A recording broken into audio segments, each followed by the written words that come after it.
Hi everybody, welcome to another episode of Fish Keeping Jamaica.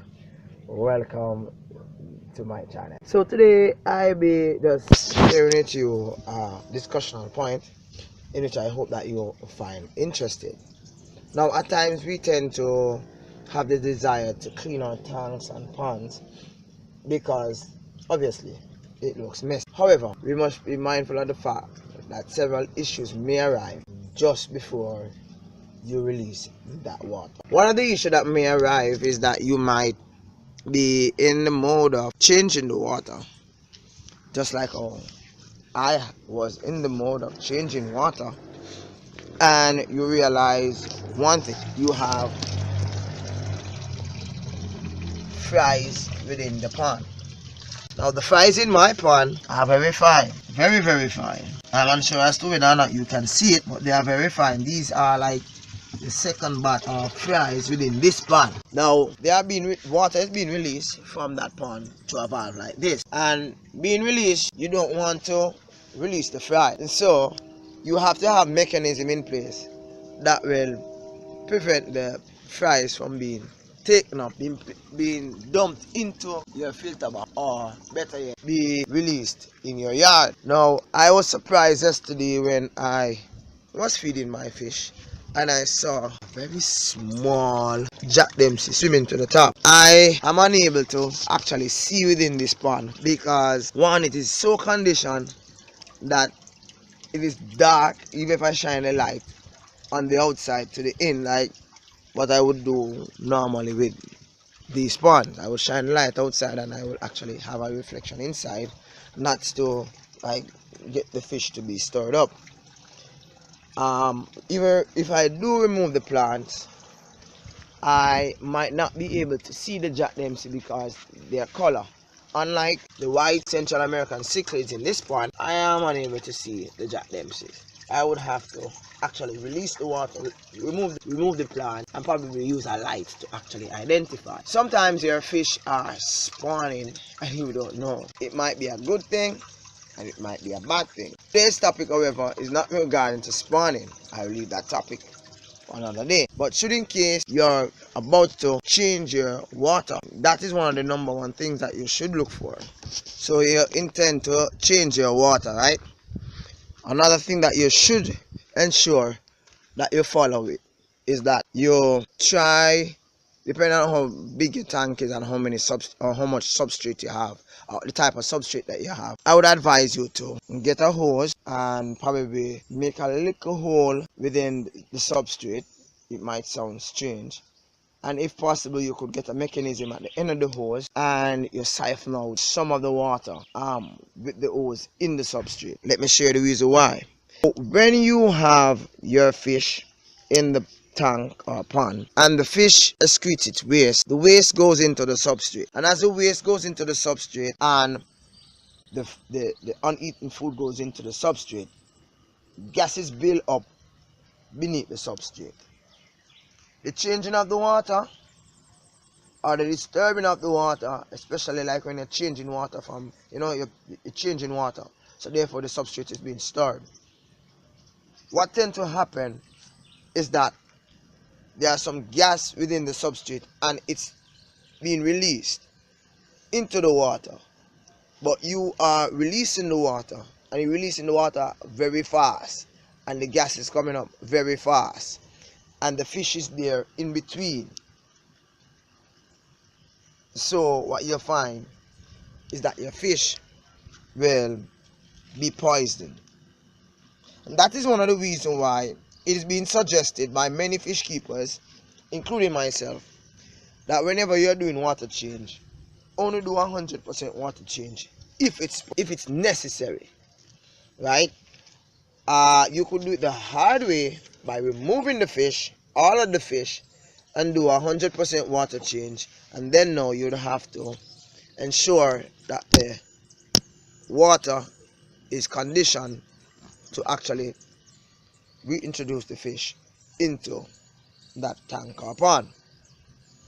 If you should try to release the water very low, let's say you have 100 gallon and you release the water to 20 gallon with the fish in it and substrate, chances are the fish might not survive, or if the fish do survive, the fish will get sick, lethargic, and may not look as active as how it should. So therefore you use a siphoning tube or hose or something to get rid of the gases. And then gradually now you can release the water when you reach a particular point. Another factor that you should consider when changing your water is that, especially if it is a fish that actually spawn, you should look for the nest.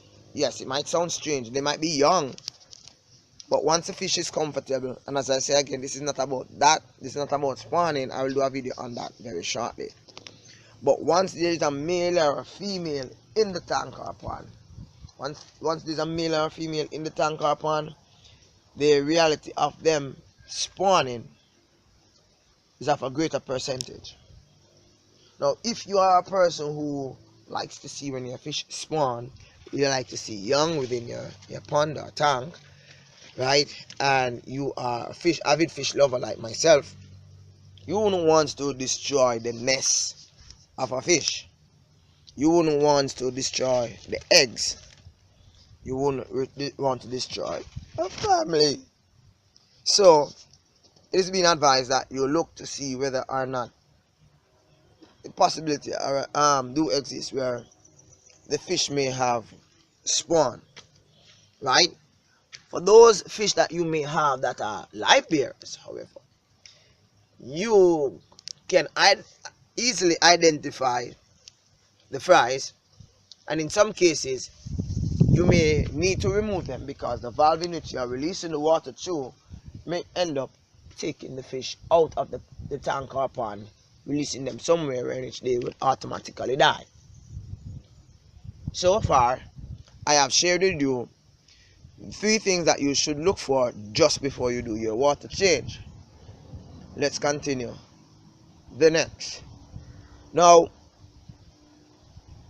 sometimes your fish has not yet spawned, but they are in spawning mode. You are changing water and you are disturbing their flow. This will make them very cranky, aggressive, even to each other.